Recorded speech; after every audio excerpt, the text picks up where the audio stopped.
Ok, estaba guardando un poco de silencio, pero ahorita vamos a empezar la sesión.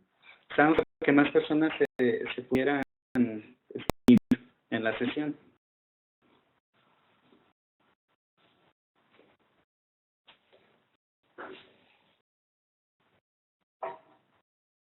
Empezando, ¿no? Esto está Gaby, qué bueno. Y Rocío. ¿Rocío Salgado? No, se...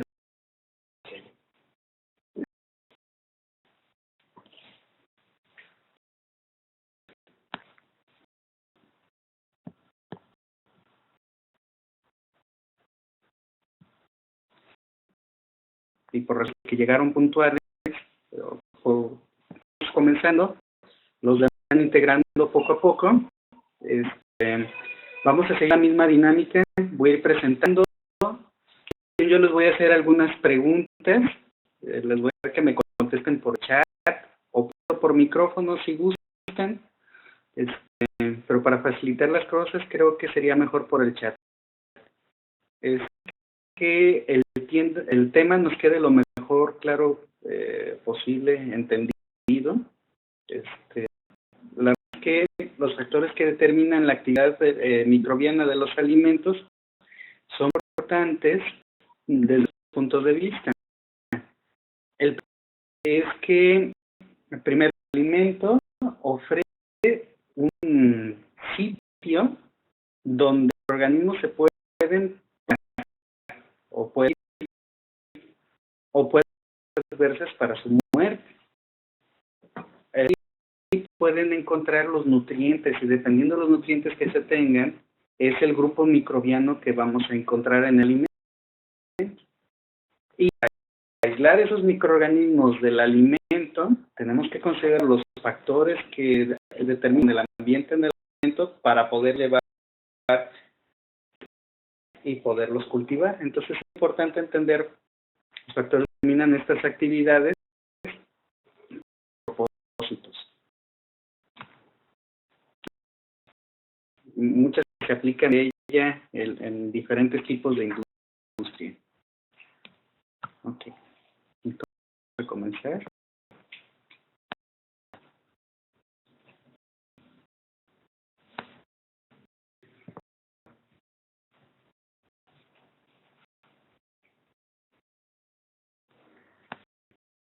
Creo que tengo un pequeño detalle con... Sí, de hecho el punto es la grabadora. Ahí está.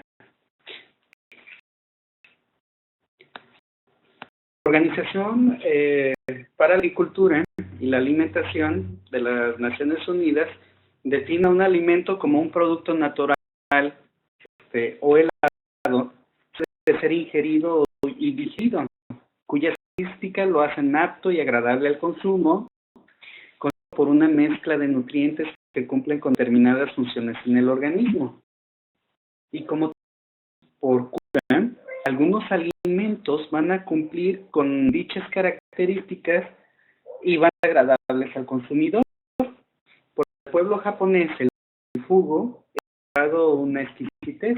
El fugu es pez globo fileteado, que para nosotros es algo extraño porque el pez tiene una toxina que la consume. A los latinoamericanos no es ni su consumo y tampoco es agradable. Otro francés está foie gras, que es hígado de pato, y lo acompañan con un vino. A ellos les gusta una variedad que se llama Sauternes. Para ellos es otra exquisitez. Y para el pueblo mexicano, pues tenemos los tacos al pastor, que para nosotros son muy agradables, pero no estoy seguro de que sea así para otras naciones. Entonces, una de los alimentos es que nos tiene que ser atractivo. Los que el alimento debe de ser inocuo. Entonces, en los alimentos vamos a encontrar esas dos características. La calidad del alimento, las necesidades del consumidor, Es decir, que sea sabroso, que tenga la textura adecuada, que tenga el tamaño, los colores, los necesarios, inocuidad. Y la inocuidad de los alimentos jamás es negociable. Es decir, puedo negociar, por ejemplo, en mis tacos de pastor, que un poquito, mucha cebolla, o que sea grande o pequeña la tortilla. Puedo poner muchas cualidades a las características de mis alimentos. Que me cause enfermedad no es negociable. Cada vez que yo consumo un alimento, lo que espero es que me sea nutritivo, sino que me cause enfermedad.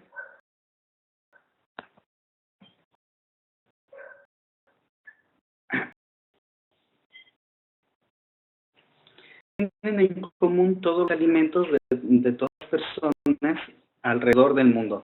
Bueno,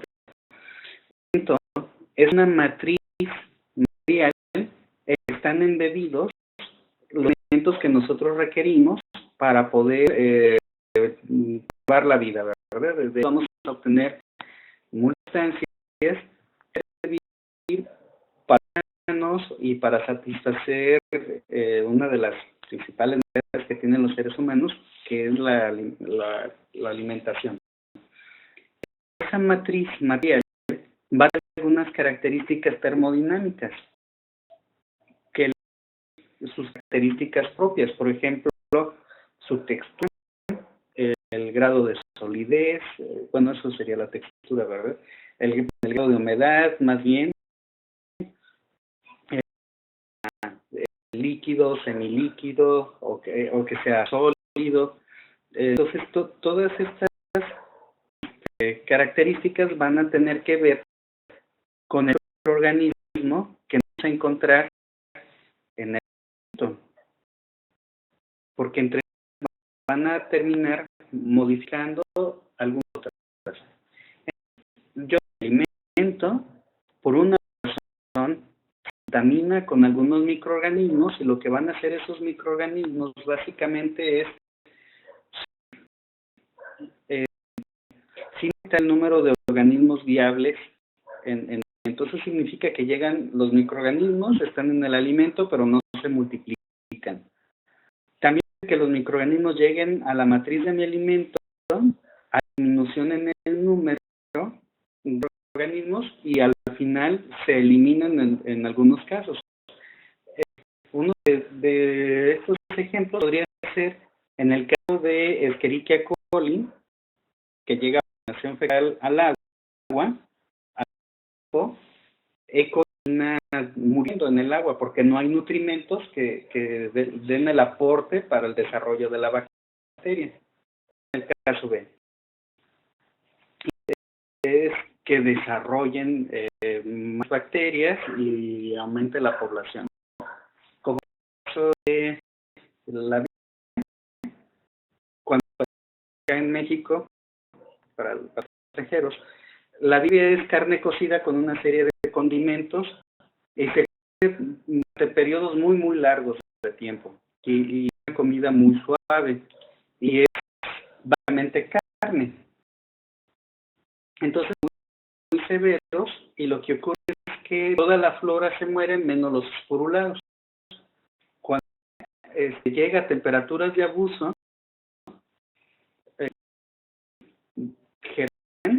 desarrollan y aumentan su número y promueven la descontaminación, promueven la destrucción del alimento. Al final del día es un alimento un poco delicado de manejar. Por ejemplo, en el alimento va a haber una interacción con los microorganismos. Los microorganismos al alimento. Es decir, que siempre va a haber una especie de organismos que están en el alimento conforme vayan cambiando los nutrimentos. Y de que el alimento sea sometido a algunos tratamientos, por ejemplo, la congelación, la interacción que vamos a tener se llama estatismo, es decir, que vamos a tener básicamente la misma población durante un periodo muy largo de tiempo. Aplica ahí, por ejemplo, de una fermentación de algunos quesos madurados, una vez que se logra la maduración y llega a una población de hongos, se mantiene esta población de hongos durante muchísimo tiempo en el alimento, sin ningún cambio. Y eso de estatismo. Entonces, el estatismo y el estatismo en los alimentos algunas veces van a ser deseables y en otros casos no. Va a depender del tipo de alimento y la situación en la que estemos trabajando. Entonces, estas interacciones entre el alimento y los microorganismos se van a ver afectados por dos tipos de factores. Los factores intrínsecos y los factores extrínsecos. Factores intrínsecos, que son los propios del alimento del microorganismo, vamos a encontrar lo siguiente. Dice esta tabla, el que trato de poner los factores que afectan esta zona para que fuera más fácil de entender. Desde el punto de vista del alimento, es importante la integridad física del alimento, los nutrientes disponibles que se tienen en el alimento, el agua, el potencial de hidrógeno, el potencial óxido-reducción y las sustancias antimicrobianas propias del alimento. En el caso de los microorganismos, bueno, hay que ver el número y tipo de microorganismos que estén en el alimento, la tiene de ese microorganismo y al sustrato, lleva el microorganismo con otras asociaciones microbianas y el biológico del microorganismo, que es importante porque si una célula ya llega estresada, a veces no sobreviven en el alimento y tienden a la muerte. Los factores extrínsecos son todas cosas ajenas a la matriz del alimento y al microorganismo. Por ejemplo, la humedad relativa en la que está el alimento, la temperatura de almacenamiento y la composición de la atmósfera están conocidos como los factores más importantes dentro de los factores extrínsecos. ¿Verdad? ¿Ahorita todo va bien? Los factores intrínsecos del alimento, decíamos, tenemos la integridad, los nutrientes disponibles, el pH, la actividad de agua, el óxido reducción y las sustancias antimicrobianas.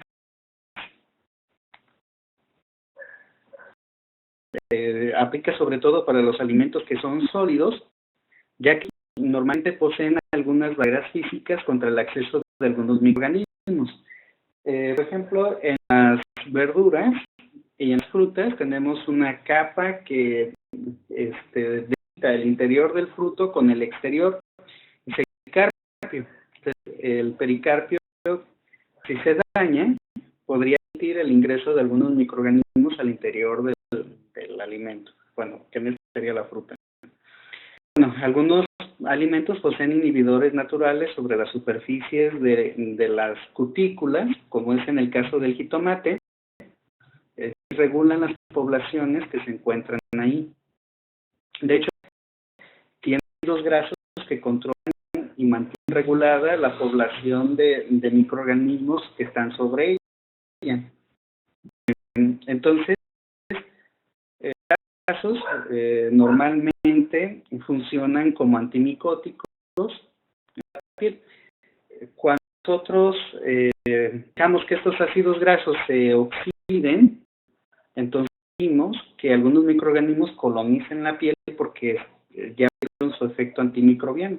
De ahí la importancia de la limpieza diaria de las personas. Bueno, en los procesos físicos, como en el caso de la congelación o las laceraciones por insectos, comprometen la integridad del producto y es una oportunidad de algunos microorganismos que pueden funcionar como deterioradores o algunos patógenos, dependiendo de las situaciones en las que esté el alimento. Por ejemplo, aquí hay un estudio en el que se sacó una microfotografía de un tomate que está saludable, que es en la primera etapa, y revisa la superficie en la microfotografía A, luego hay un acercamiento en la C, y es un corte transversal de la cutícula. Y pues el grosor que tiene la cutícula cutícula es bastante bueno. En el experimento, en el de P18H8, tiene una serie de lesiones, como una especie de puntilleos, los pueden observar en el derecho superior, algunos puntitos. Entonces se hizo el acercamiento, lo que se observó en la microfotografía de la segunda fila, que células que aparecen en color translúcido hasta la cutícula. La cutícula son las células en color gris oscuro. En la parte derecha superior hay una célula grisácea y luego una célula transparente, y la cutícula es más delgada en ese punto. Entonces, por ahí pueden lesionándose esas células y por ahí ingresar algunas bacterias. Y tenemos un jitomate que tiene otra, esta es un poquito más severa. Se trata de un proceso de cicatrización de una lesión que tuvo en su juventud el jitomate. Se hizo microfotografía y se van intercaladas entre la lesión algunas células que funcionan como bolsas de aire. Bueno, alrededor y en medio vemos unas estructuras blancas que son como bolsas de aire. Significa que esa estructura puede romperse en cualquier momento. La lesión no le da fortaleza. Entonces, por ahí pueden ingresar microorganismos después de que se manipule el alimento.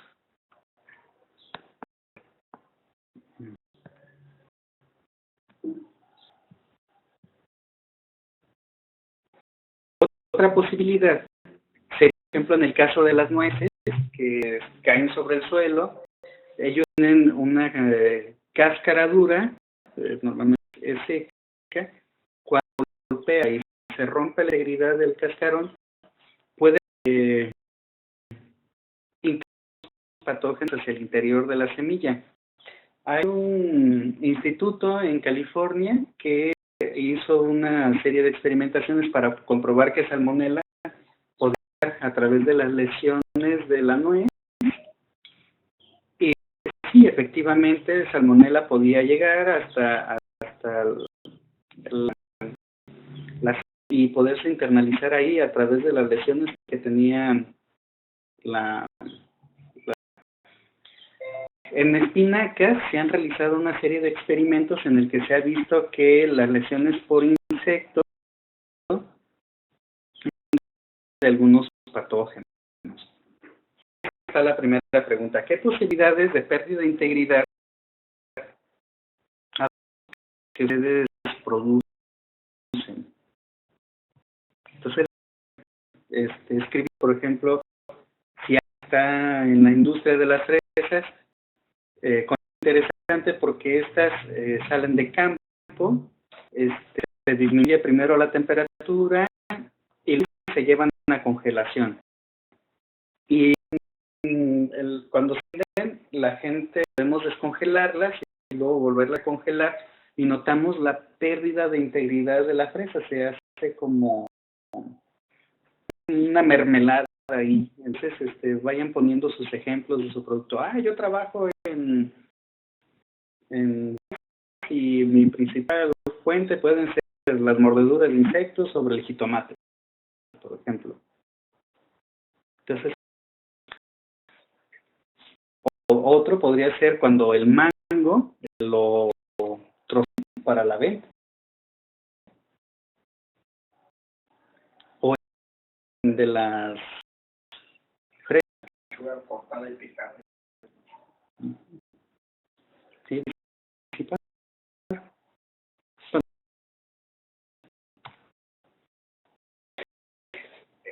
con referencia a los nutrientes disponibles, primero,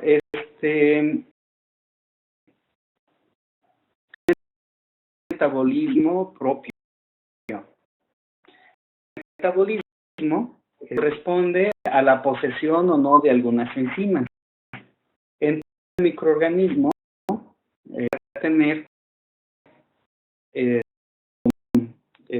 genoma que va a codificar proteínas que le va a permitir sobrevivir y utilizar los nutrientes en el alimento. Eso significa que no todos los microorganismos del medio ambiente pueden funcionar como deterioradores en alimentos que determinados nutrientes. Lo que quiero decir es que hay microorganismos que se especializan en el deterioro de algunos alimentos. La cosa no es tan ¿verdad? Es que, por ejemplo, Bacillus, que se llama asa, que es la despolimerización del almidón para tener glucosa disponible. Y ella la utiliza en la glucólisis, luego el ciclo de Krebs, luego la fosforilación oxidativa. Ahí obtiene el Bacillus energía para su desarrollo. El organismo que llegue al alimento deberá de tener esa maquinaria bioquímica para poder hacer la degradación. Unas organismos que poseen unas enzimas que se llaman hialuronidasas, que usan de destrucción de algunas estructuras en la carne y ayuda a degradar los tejidos de ese tipo. Entonces, estos microorganismos se caracterizan por ser proteolíticos. La facultad de poder abrirse camino en una estructura cerrada como la carne. Entonces, ellos prefieren este tipo de sustratos. La idea de los microorganismos es la siguiente. Primero, el microorganismo siempre utiliza los carbohidratos. Y el uso de la utilización de los carbohidratos son ácidos orgánicos, como el ácido láctico, el ácido propiónico, el ácido acético. Utilizados los carbohidratos, el medio se acidifica. Una vez acidificado el medio, algunos ácidos entran a un asunto que se llama pKa, que hay que ver el equilibrio, y una vez que entran en las cargas directas, eléctricamente hablando, de esos aminoácidos, son capaces de poder penetrar la membrana y interior algunas enzimas pueden sacar a los aminoácidos haciendo una reacción que se llaman de descarboxilación. Estos de los aminoácidos se llaman aminas diógenas. Las aminas, en la descarboxilación, la célula va ganando un poco de NADPH, que va después en el metabolismo. El NADPH es algo importante y aparte, las aminas biógenas entran a un ciclo que se llama reciclaje de carbonos alfa para la sustitución de nuevos aminoácidos que la bacteria vaya necesitando. Y una vez que se acaban los aminoácidos, entonces las bacterias le siguen en la utilización de los lípidos. Y lípidos se hacen unas reacciones que se llaman de oxidación de los lípidos y de ahí obteniendo moléculas de ATP cuando se quebran las moléculas. El ciclo complejo son dos ciclos, uno para cuando los lípidos son cadenas pares o cuando las cadenas son impares. Entonces, cada microorganismo debe de tener los genes que le permita utilizar carbohidratos a los aminoácidos o a los lípidos. Depender las poblaciones. Yo la hice. Les busqué esta imagen en el que la densidad óptica que está relacionada con el tamaño de población de los microorganismos en diferentes medios de cultivo. Entonces, el caldo soya tripticaseína, el caldo infusión cerebro-corazón, el caldo nutritivo y el agua peptonada. Cada uno de ellos tiene diferentes tipos de nutrimentos. La peptonada solamente contiene peptona. El caldo nutritivo tiene peptonas más un azúcar. El caldo cerebro infusión cerebro y corazón tienen muchísimas más proteínas, un poquito más complejas, tiene sales y carbohidratos. Y la tripticaseína es muchísimo más complejo que los otros dos. Entonces, bueno, el experimento se hizo con Vibrio cólera. Lo que se hizo fue inocular los tubos y hacer conteo de las poblaciones. Observar que en agar, en el caldo, que es la gráfica que está hasta el final, la más de todas, el es más lento. Si cuesta mucho trabajo llegar al rollo y además no alcanza una población tan alta, alcanza una población como de 0,7. La escasez de nutrimentos que hay en el medio de cultivo. De hecho, el agua peptonada nosotros lo utilizamos normalmente en microbiología como medio de transferencia de células para hacer dilución, hacer recuentos. Luego, el caldo nutritivo, que tiene algunos nutrimentos, tiene peptonas y algunos carbohidratos en pequeñas concentraciones y se comporta más o menos igual que la agua peptonada. Más o menos en minutos alcanza 0,4 de densidad óptica y la peptonada alcanzaba como unos 0,3 también en el mismo tiempo. Y en el trípticaseína, que es la que tiene la C, la S y la T, es bastante rápido porque es bastante complejo, tiene las proteínas, tiene minerales, tiene datos que le permiten su fácil utilización, pero el que tiene el caldo soya trípticaseína es que las concentraciones están un poquito limitadas, no tiene carbohidratos ni muchas proteínas, y puede ser que más o menos a los 720 minutos hay una disminución en la población. En cambio, en la infusión cerebro-corazón, los alimentos están un poquito más concentrados y podemos observar la población un poquito más, se mantiene más o menos como hasta los 800 minutos, ¿verdad? Entonces, podemos ver el desarrollo dependiendo de los nutrimentos que tengan en los caldos. También sucede lo siguiente, no nada más es importante la maquinaria nutrimental, biológica que tenga la bacteria para el uso de los elementos que estén presentes en el alimento. También es importante el tipo de duplicación que tienen los microorganismos. Las son rápidas, más o menos en una media de unos 20 minutos, las mesófilas que normalmente utilizan, que vemos en presencia en los alimentos. El tiempo de duplicación es importante en la dinámica de los microorganismos que van a estar presentes en el alimento, y es que estos microorganismos presentan algunas tolerancias o intolerancias a agentes químicos que están en los alimentos. Por ejemplo, las bacterias son más o menos del tipo de microorganismo que le gusta vivir en pHs más o menos neutros. Ya les gustan un poquito más y a los mohos les gusta vivir en ambientes más ácidos. Entonces, podemos observar que las bacterias son las primeras que llegan y colonizan el alimento. Llegan, utilizan los carbohidratos. Cuando utilizan los carbohidratos van liberando los ácidos orgánicos al medio, y esos ácidos orgánicos van limitando a la población.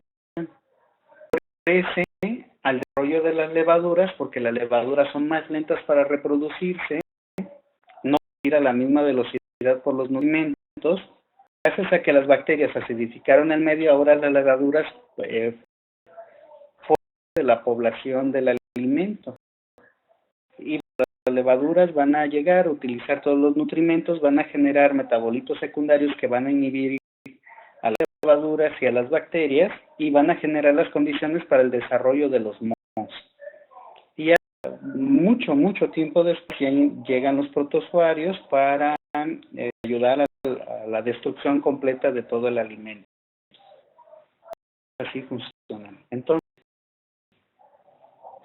a su experiencia, microorganismos actúan primero en sus alimentos que ustedes generan y que después en las etapas de deterioro.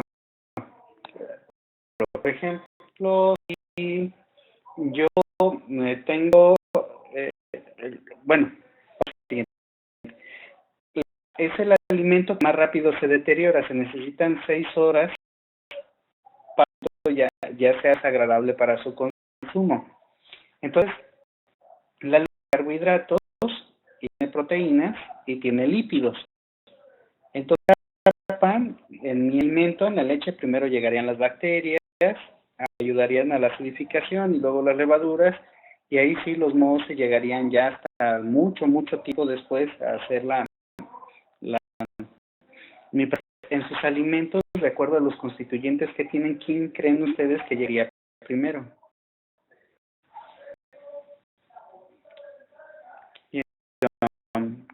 Basófilas y levaduras en la primera etapa y mohos en la etapa de almacenamiento.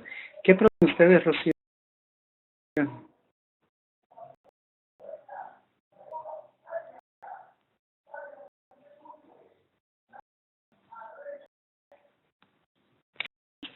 Ya ratito vamos. Pues ok, muy bien. Habla un gráfico que habla del dinamismo de los microorganismos al momento de la fermentación de los quesos. Hay queso camembert, me imagino que la mayoría de ustedes lo deben de conocer, es un queso suave, que tiene la característica que tiene la cutícula del queso un poco gruesa y al interior tiene el queso como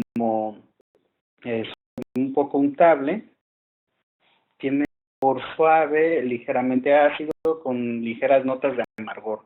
Es un queso bastante agradable para la degustación. Seguro lo han visto en las tiendas, tiene hasta algunos como polvito blanco. Ese polvo no es más que Penicillium camemberti, que termina poblando la superficie del queso. Es que primero se toma leche, se pasteuriza, le pone una población inicial de bacterias acidolácticas. Después de que ellas empiezan la fermentación, se configura el queso y al tiempo se inocula con población de microorganismos para darle algunas características.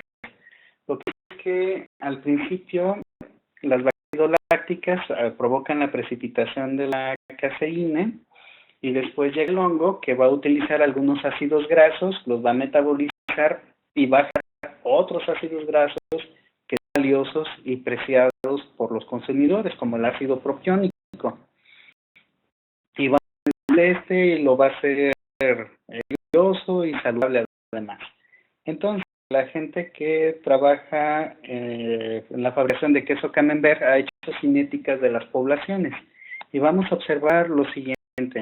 Ven que más o menos como en el logaritmo 2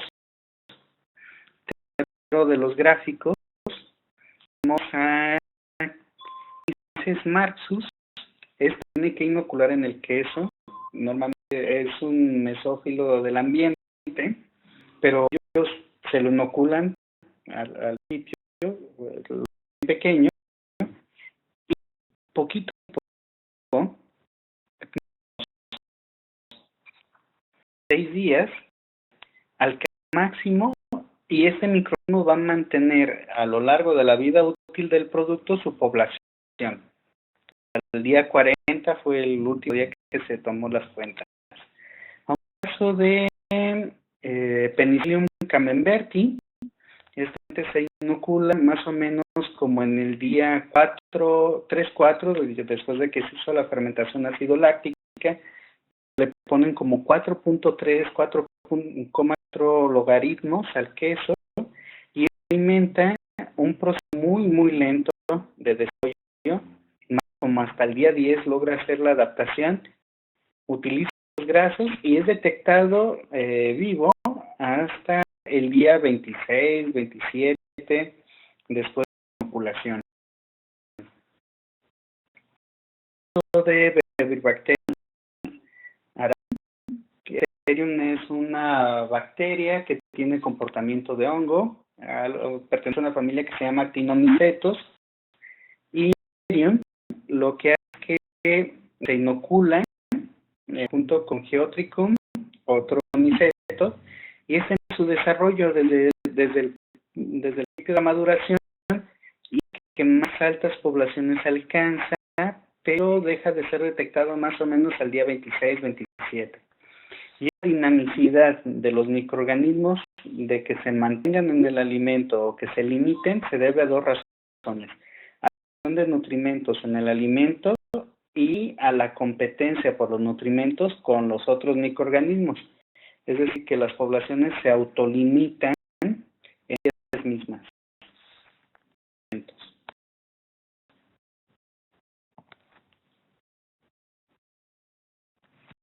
Así que es pero, segundo.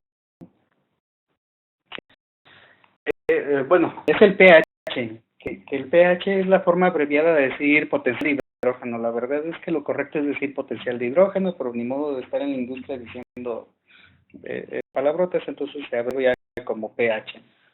Y el pH se define como la concentración de hidrogeniones.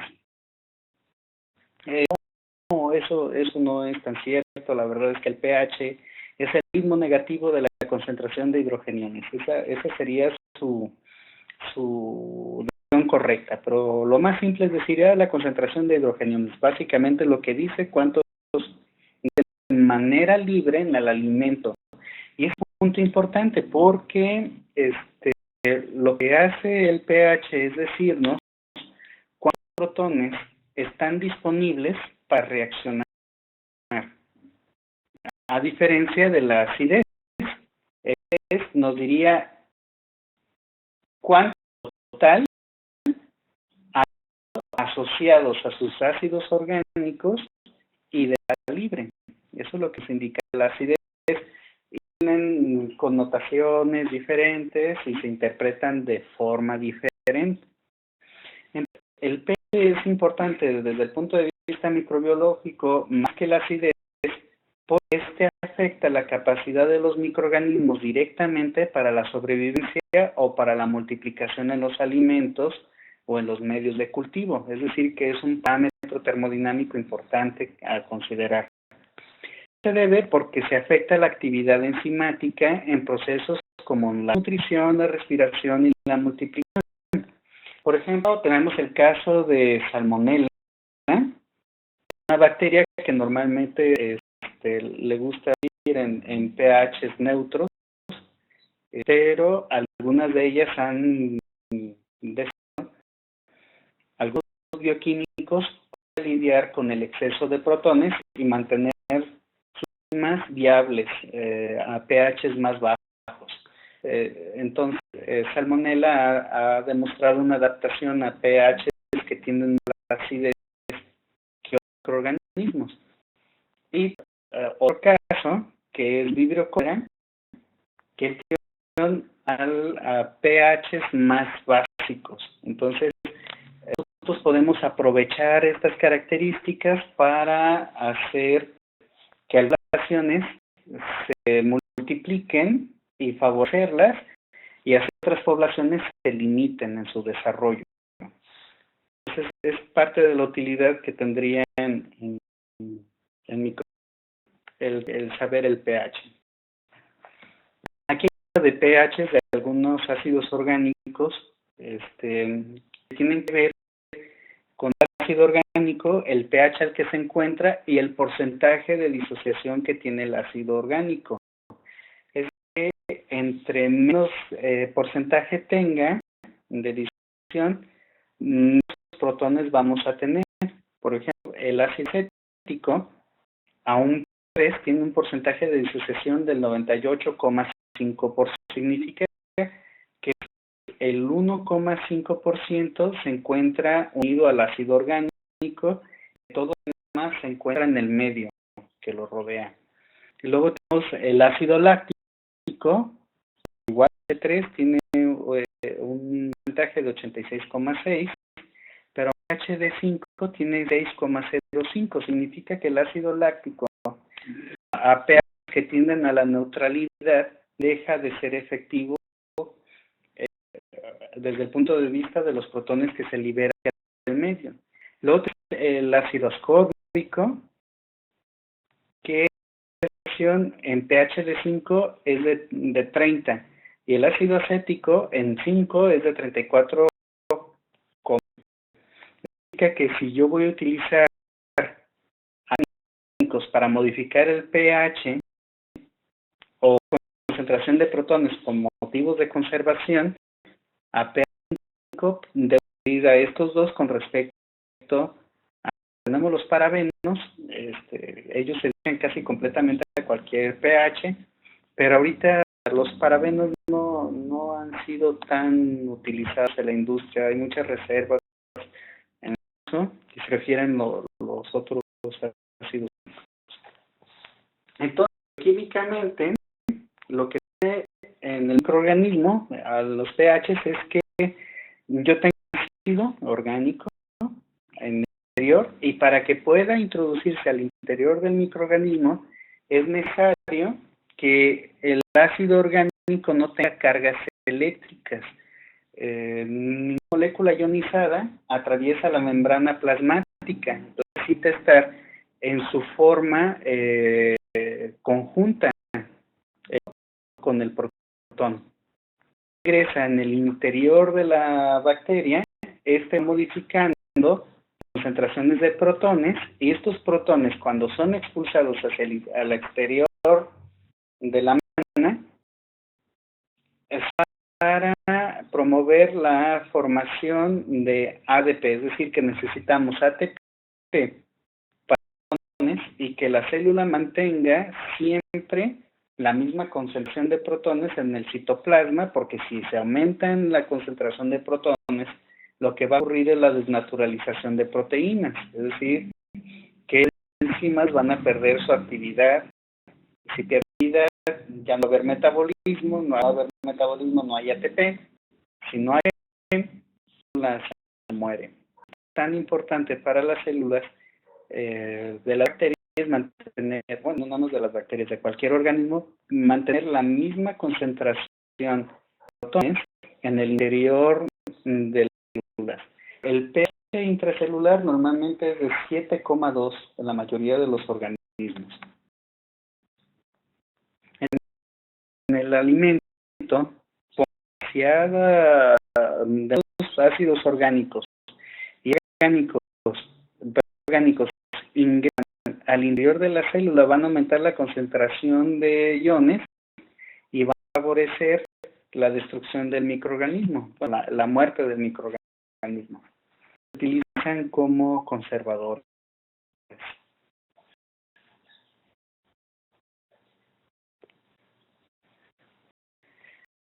En esta tablita tenemos una reacción ácido-base, en la que pone un ácido y una que ocurre es que el oxígeno, que tiene carga parcial negativa, se hidrógeno y forma el ácido conjugado. Y se llama ácido conjugado porque ahora este tiene al protón.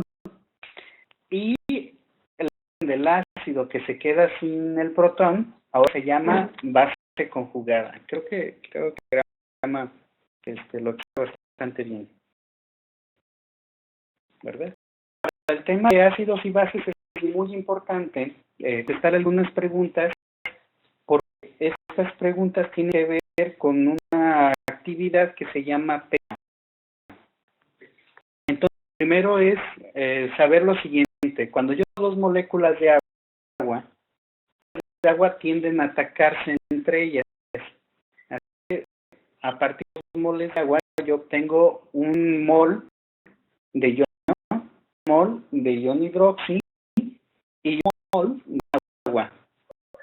Entonces, la primera pregunta es la siguiente: ¿cuántas moléculas de agua hay en agua? La respuesta es esta. Si yo quiero por mililitro de agua tengo y para armar un mol, y un mol tiene 6,022 por 10 a la 23 moléculas de agua, la respuesta es que por cada gramo de agua voy a tener 3,46 por 10 a la 22 moléculas. Es visitar más adelante. La siguiente pregunta es, ¿cuál es la probabilidad de que exista un protón como parte de una molécula de agua? De manera experimental, tiene comprobado de que una de cada 100 moléculas de agua son ion hidronio. Por lo tanto, la probabilidad de que un protón exista como una molécula de agua es 1 por 10 a la menos 9. Me gustaría que la clase fuera presencial para hacer toda la cuestión matemática, pero nada más les puse ahí las respuestas de conclusión. La concentración de agua en una pura, bueno, 1 litro tiene 1000 litros, ¿verdad? La densidad del agua es 1 gramo sobre mililitro, entonces decimos que 1 litro tiene 1000 gramos de agua. Si entre los 18 gramos de agua que tiene 1 mol de agua, entonces la concentración me daría de 35,6 moles por cada litro, que todos los químicos le dicen mol. Es curioso, lo dicen con una letra M mayúscula. ¿Cuál es la concentración de iones hidronio que hay? Bueno, primero la probabilidad de que exista un ion hidronio de molécula por la concentración del agua pura. Y si en la pregunta anterior, bueno, hace 2 preguntas, era cuál es la probabilidad de encontrar un ion hidronio. Y era 1,8 por 10 a la 9, si lo multiplicamos por la concentración, que sería 55,6 moles por litro, nos da 1,7, 0 por 10 a la menos 7 moles por litro. Recordamos nuestra reacción. Si yo digo que por cada mol de agua, esta es la mitad, por cada estoy generando, por cada 2 moles de agua estoy generando 1 de ion hidronio, y la concentración de ion hidronio es 1 por 10 a la 7, por lo tanto la concentración hidroxi debe de ser exactamente igual, 1 por 10 a la menos 7. ¿Verdad? Bueno, entonces, resulta que el agua, cuando nosotros observamos un vaso, vemos que las moléculas están completamente quietas, pero eso no es cierto. La verdad es que todas las moléculas químicas siempre están en movimiento y siempre están reaccionando unas con otras. Entonces, en base a que todo está reaccionando, para los químicos es muy importante determinar qué es agua con respecto a iones hidronio y iones hidroxi. Es cuánta agua está en equilibrio, es agua, y cuánta de esa agua se encuentra reaccionando entre ellas. Y a eso le vamos a llamar constante de equilibrio. Y la constante de equilibrio se define como la relación que hay entre los productos con respecto a los reactivos. Los productos son mi ion hidronio, mi ion hidroxi y una molécula de agua. Con reactivos serían 2 moléculas de agua. Y saben que en matemáticas los coeficientes que son iguales, que se están dividiendo, hacen la unidad, y cualquier número multiplicado por 1 es igual. Los hechos acá de secundaria dice que se eliminan, pero matemáticamente esa es una aberración, no se elimina nada, nada más se multiplica por 1 y da lo mismo. Entonces, la ecuación me queda que mi constante de equilibrio es igual a la concentración de iones hidronio por la concentración de iones hidroxi respecto a la concentración de agua. Nosotros ya sabíamos que la concentración de iones hidroxi era 1 por 10 a la 7.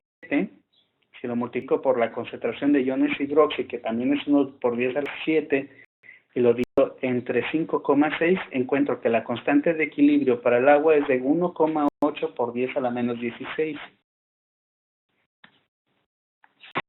Y eso sea otro problema. Había un par de señoras allá en los países del norte, en Europa, que se llamaban Henderson y Hasselbalch. Ellas tenían una buena pregunta, y era la siguiente: en el determinada la constante de equilibrio, hay una relación matemática que tiene que ver entre la constante del equilibrio y el comportamiento del agua. Entonces ellas dijeron, bueno, este número no encontrando, le vamos a llamar KW. Entonces, ellas llegaron a la conclusión matemática de que KW es la constante de equilibrio por la concentración de agua. Y nosotros hemos determinado la constante de equilibrio, que era 1,8 por 10 a la menos 6 moles por litro, y la concentración del agua, que era 1 por 10 a la menos 7 moles por cada litro. Por lo tanto, KW en equilibrio es a la menos 4 moles al cuadrado por litro al cuadrado, o molar al cuadrado. Les estoy recordando sus clases de físico-química, y que no es tan agradable, pero lo necesitan.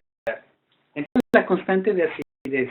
La constante de acidez describe la constante de equilibrio que tienen los ácidos cuando se diluyen en agua. Y es más o menos igual que la verdad. La conclusión es que la constante de acidez es igual a la constante de equilibrio del ácido por la concentración de agua. Pero resulta que los números de la constante de acidez tienen el problema de ceros muy grandes y muy difíciles de manejar. Tienen el problema de que cuando se grafican, se dan una curva. Y usted que el problema de las curvas es determinar dónde es la mitad de la curva. De hecho, de ahí nació la derivada y estas cosas. Entonces, sabían que matemáticamente hay forma de linearizar las curvas. Le saques la inversa de la función o logaritmo a tu función, y esta tiende a linearizarse dependiendo del tipo de curva, si es asíntota, etc, etc. No vamos a discutir esos problemas matemáticos. Lo que sí vamos a aclarar que para sacar los constantes de acidez de una manera más fácil, se le va a sacarle el logaritmo natural de la constante de acidez para lineales y además más pequeños y más fáciles de manejar. Y de ahí el concepto de pKa. Entonces, pKa es el manejo sintético de constante de acidez, es decir, que es una manipulación matemática para los más fáciles de utilizar y además sean lineales. Dice esta pequeña tabla que tiene la fuerza relativa de algunos ácidos comunes, sus bases conjugadas en función de pKa. Entonces, escogí algunas sustancias. Por ejemplo, puse el caso del etanol, que es un ácido orgánico débil, tiene un pKa 16. El pKa de 15,74. El pKa de 9,31. Me voy a que tiene 4,76. El ácido fosfórico que tiene de 1,16. El ácido nítrico que tiene un pKa de menos 1,3. Y el ácido hídrico que tiene pKa de menos 7. Y podemos observar que entre más pequeño es el valor de pKa, mayor es la facilidad con la que donan los protones. Y si dado los protones afecta fácilmente mi pH y relaciones microbianas, ¿verdad? Entonces, vamos a clasificar a los ácidos en dos grupos. Los ácidos que donan con muchísima facilidad y les vamos a llamar ácidos fuertes, que tienen una característica además interesante, en cuanto el agua se disocian completamente. Y débiles, que tienen grandes, como el etanol, y que cuando tocan el agua se disocian parcialmente, ¿no? Es decir, que voy a poner el ácido en su configuración completa y una pequeña porción del ácido en una de hidrogenización, ¿verdad? Y de saber pKa. Y tienen 4 reglas que tienen que ver con la reactividad del pKa. Primero, los ácidos que tienen pKa grandes, como agua, que lo tiene de 15,74, son ácidos débiles, eso ya lo habíamos dicho. Los pKa menores son ácidos fuertes, como el ácido tiene un 0,76. que tienen pK mayores no donan tan fácilmente sus protones como los ácidos fuertes. Eso tenemos.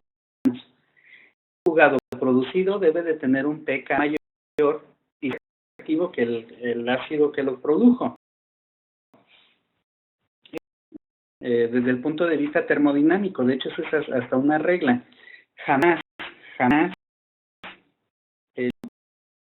que una reacción ácido-base tiene barras más grandes que nunca ocurre. De hecho, cuando estamos en en química orgánica, estás haciendo de reacción, pides que revise los pKs para ver si tu reacción es posible, pero sin tener que calcular la energía que quita algo de tiempo.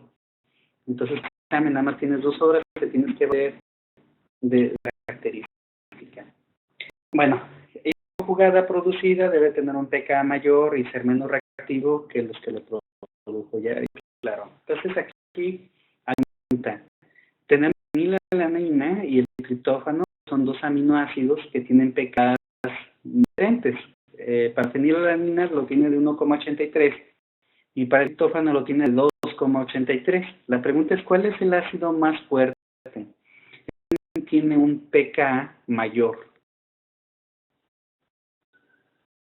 Estamos del fuerte. La respuesta es la fenilalanina. Significa que pongo estos 2 aminoácidos a hacer una reacción ácido-base, el primero que va a reaccionar es la fenilalanina y después reaccionar el triptófano. Es muy útil para ver la cinética del cuando yo quiero hacer algo de tecnología de alimentos y cómo van a afectar estos a mi. Bueno, ya finalmente Sorensen en 1909 viene al pH como el logaritmo de la concentración de iones hidrógeno. Aquí les puse unos ejercicios pequeñitos que ustedes pueden resolver si gustan, si no, así está bien, para que recuerden de la universidad preparatoria. Y bueno, les puse ahí hasta el método de cómo pH en algunas moléculas, calcular la concentración de iones hidrógeno, después el logaritmo de ion hidrógeno y el pH negativo del valor que se encuentra en el paso 2 y ya ejercicios ya están contestados para por si se quieren diversas casas. Dice, ¿cuál es el pH de una solución cuya concentración de iones hidrógeno es de 3,2 por 10 a la menos 4? Entonces lo que hago es desponer el 3,2 por 10 a la 4, si se acuerdan de sus clases de prepa, tenían las propiedades del logaritmo, separarlos en 2, después le aplican el logaritmo y después se suman y ya el pH. Y les doy un par de ejercicios para que los trabajen si quieren, no es obligatorio. Otro ejercicio muy común es cuál es el pH de una solución que tiene ácido clorhídrico 0,1 molar. Bueno, hay un poquito de análisis dimensional. Lo más importante para responder este ejercicio es primero hacer la ecuación para saber cuántos moles están participando y ya una vez hago mi análisis dimensional y rápido obtengo que el pH es igual a 1. Eso no es tan sencillo. Henderson-Hasselbalch no nada más tenían el problema con todo de la constante del agua, sino que querían saber qué relación había del con respecto a la constante de acidez. Es un jueguito matemático, de hecho se los resolví y se los estoy acomodando en la exposición, no los vamos a explicar. Y llegan a la ecuación de Henderson y Hasselbalch y encuentran que el pH es igual al pK más el logaritmo de la concentración del ácido disociado con respecto al final. Entonces, esta es la de Henderson-Hasselbalch. También se los puse aquí. En el pK del ácido acético, su concentración en forma libre es de 0,1 molar y la concentración del lactato su forma conjugada, es 0,87 con un pH de 4,8. Entonces, hay que ir sustituyendo los datos en el sitio correcto y ya les da que el pK es de 3,86. Eso es para nada más para que los ingenieros en alimentos y en bioquímica recuerden el dolor de cabeza que era pensar en pH en los alimentos. Retomo el tema. Recuerda, cada alimento tiene pH en específico.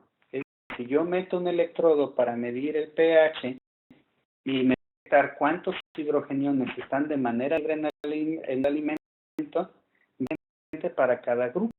Por ejemplo, lácteos, la margarina tiene un pH que va desde 6,1 hasta 6,4.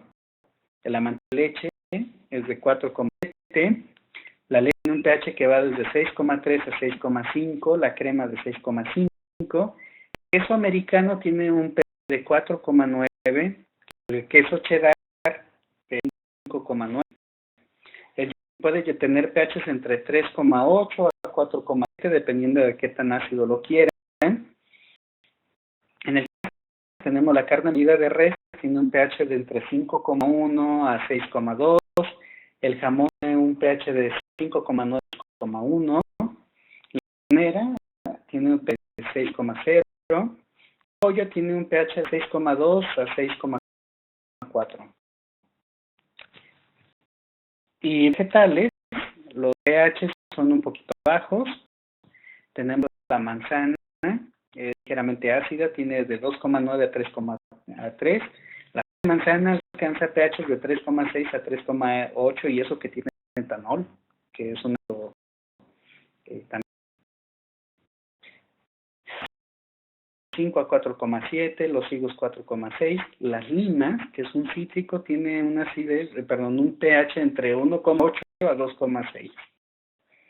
Otra interesante sería la papa, que tiene un pH entre 5,3 a 5,6. Y quizás la sandía, que tiene un pH de 5,2 a 6. Y primero, cada grupo de alimentos tenía un pH. Algunos microorganismos pueden desarrollarse entre pH mínimos y pH máximos. El pH sí nos puede ayudar a limitar las poblaciones que se encuentran en mis alimentos. Por ejemplo, Crydium perfringens tiene un desarrollo mínimo que va entre 5,5 a 5,8 con un óptimo de 7,2 y un máximo de 8 a 9. Mi grafiquita, mis tablas, y me dice que las carnes caben perfectamente en el metabolismo de Crydium, que tiene pH de 5,1 a 6,2. Entonces, los Crydium perfringens normalmente da problemas en carnes.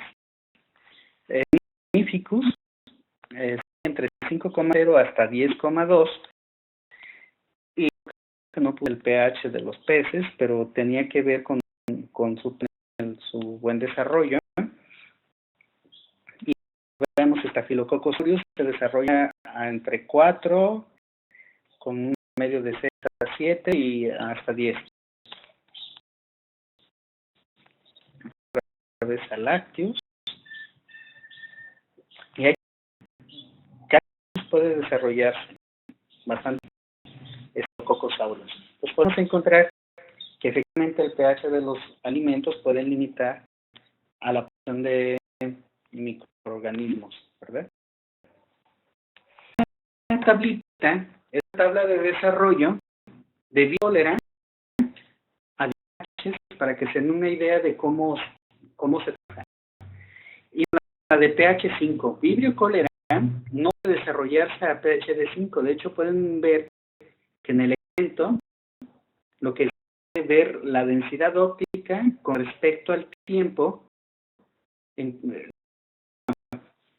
mantiene constante el inóculo inicial de Vibrio cólera, es decir, no sobrevive pero no se desarrolla. Si ustedes cada 2 minutos alcanza su desarrollo promedio, hasta los 900 minutos alcanza su máxima población, que nada más alcanza hasta 0,3. Pero que alcanza su promedio más o menos 50 minutos, alcanza una densidad óptima más 5, su máxima población. Y en que es su pH óptimo para vibrio cólera, alcanza casi a los 500 minutos, alcanza una densidad óptica de 0,3, pero a los 500 minutos ya casi alcanza su población. De hecho, sigue creciendo a lo largo del tiempo al pH 8. A los 500 minutos alcanza su máxima densidad óptica, ya de ahí se mantiene. Y yo pensaría que sería lo ideal para vibrio cólera, pues resulta que no, que pH 7 es el intermedio, es decir, hay un comportamiento completamente diferente. Su tiempo es más o menos como a los 380 minutos, con una densidad óptima máxima como de 2,4, y hasta los 410, 420 minutos alcanza su densidad óptica máxima, que sería más o menos como de 3,8, 3,7, y hay constante en el tiempo. Demostrar el pH afecta al desarrollo de los microorganismos en el alimento. Es limitar algunas poblaciones, pero puede favorecer otras, como lo vimos en el queso cheddar. Pero en el queso cheddar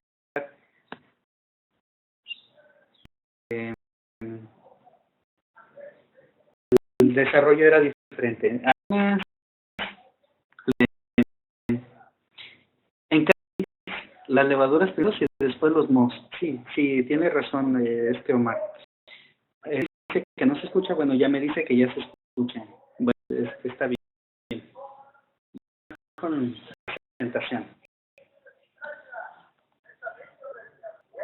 Vamos a hablar sobre un tema importante, que es la actividad del agua. El agua es la más extraña del universo por lo siguiente. Si en su tabla periódica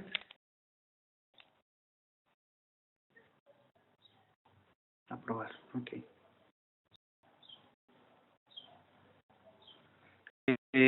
Voy a poner aquí mi tabla periódica, nada más que alguien me dejó hacer no sé qué. Ok, ya está. La periódica es fundamental para porque es extraño. Que en la tabla periódica ustedes tienen organizados los elementos por familias. Esas familias lo que describen es un comportamiento químico familiar, elementos que lo componen en la familia.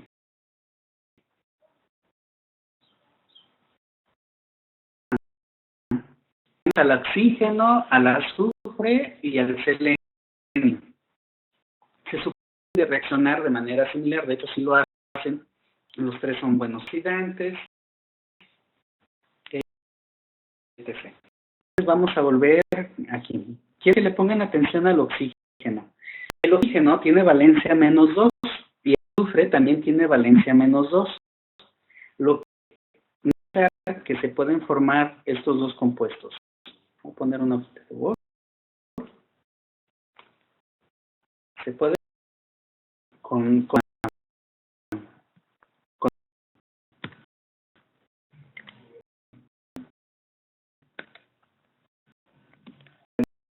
el ácido sulfídrico.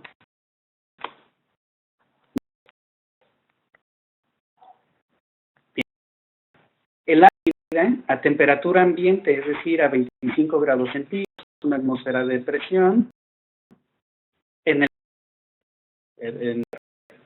el ácido sulfúrico, yo que como peso molecular mayor, 32, mientras que el oxígeno lo tiene de apenas de 16, también líquido a una atmósfera de presión y 25 grados centígrados. Pero lo que ocurre en la realidad es que el ácido sulfúrico es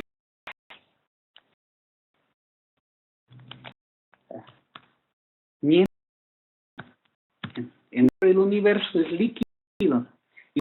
Y lo lógico es que el elemento más pesado es gas, el más liviano también sea gas. Entonces nos hace pensar que el agua es una molécula especial. De hecho así lo es. Y hasta que el agua es líquida, y digo que debería de ser, que el agua es gas, pero líquida en esa parte del universo y debería de ser gas como su hermano, primo hermano del ácido sulfúrico. Entonces ve a su arreglo molecular, en la forma en que está organizado. Resulta que el oxígeno tiene 2 electrones libres alrededor. En un lado, los 2 electrones libres en otro lado. Entonces los 4 electrones hacen una densidad muy grande. Lo que hace entre hidrógeno e hidrógeno, ¿no? Ok, ahorita lo considero. Entre hidrógeno e hidrógeno hay un ángulo de 125 grados más o menos, lo que hace que los hidrógenos queden hacia la parte de abajo y los electrones queden hacia la parte de arriba, y eso hace que no tenga toda la carga parcial negativa, mientras que los hidrógenos tengan cargas parciales positivas. Y no sé si se acuerdan que había una reglita allá en física, creo que de Coulomb, que decía que cargas opuestas se atraen y cargas opuestas se atraen, cargas se repelen. Entonces, lo que va a suceder, es característica, es lo siguiente. El oxígeno va a tener a 2 hidrógenos, uno por cada electrón. Al asociarse entre ellos, van a formar una especie de enlace que se llama puente hidrógeno. El hidrógeno tiene la característica de que solamente se lleva entre hidrógenos y elementos muy electronegativos como el oxígeno, el flúor y el nitrógeno. No puede ser con el fósforo, ¿cómo no? Pero el agua lo hacen con el oxígeno. Otra cosa que tienen los puentes de hidrógeno es que